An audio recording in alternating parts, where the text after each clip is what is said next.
नमस्कार, स्वागत है आपका सिटी पोस्ट लाइव में। मैं हूं आशुतोष।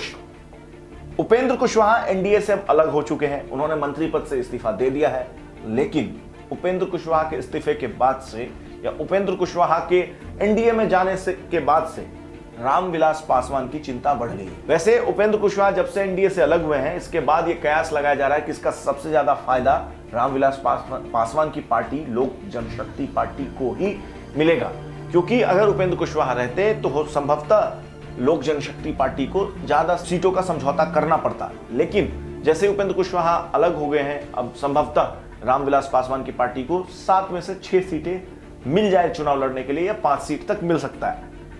लेकिन जो चिंता का विषय यहां पर रामविलास पासवान के लिए है वो ये है कि जिस संसदीय क्षेत्र से रामविलास पासवान चुनाव लड़ते हैं, वहां पर उपेंद्र कुशवाहा यानी कि वोट बैंक यानी कि कुशवाहा वोट बैंक बहुत है। और कहीं ना कहीं अगर उपेंद्र कुशवाहा महागठबंधन की तरफ जाते हैं तो इसका फायदा संभवतः ऐसा आकलन लगाया जा रहा है कि महागठबंधन को हो, जिसके कारण रामविलास पासवान को 2019 के चुनाव में नुकसान हो सकता है।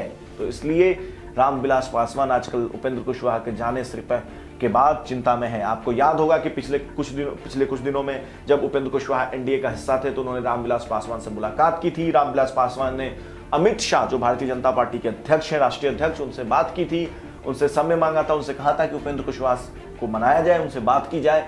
लेकिन अमित शाह की तरफ से किसी भी प्रकार का समय नहीं दिया गया उपेंद्र कुशवाहा को मिलने के लिए, जिसके बाद उन्होंने कई आरोप लगाकर प्रधानमंत्री मोदी को अपना इस्तीफा सौंप दिया और खुद को और अपनी पार्टी को एनडीए से अलग कर लिया। अब आने वाले समय में यह देखना दिलचस्प होगा 2019 के चुनाव में कि क्या उपेंद्र कुशवाहा जिस तरीके से एक तरीके से दावा करते हैं कि उनका एक वोट बैंक है, खासकर जो हाजीपुर जैसे संसदीय क्षेत्र में, वो सच में ही असरदार होते हैं। क्या वो महागठबंधन में जाते हैं, और महागठबंधन में जाते हैं तो उनके लिए वो कितना फायदेमंद होते हैं, आने वाले समय में देखते हैं। आगे इस संदर्भ में और भी कोई अपडेट आएगा तो हम सबसे पहले आप तक पहुंचाएंगे। तब तक के लिए आप देखते रहिए, पढ़ते रहिए सिटी पोस्ट लाइव। और अगर आपने हमारे चैनल को सब्सक्राइब नहीं किया है तो चैनल को सब्सक्राइब अवश्य करें।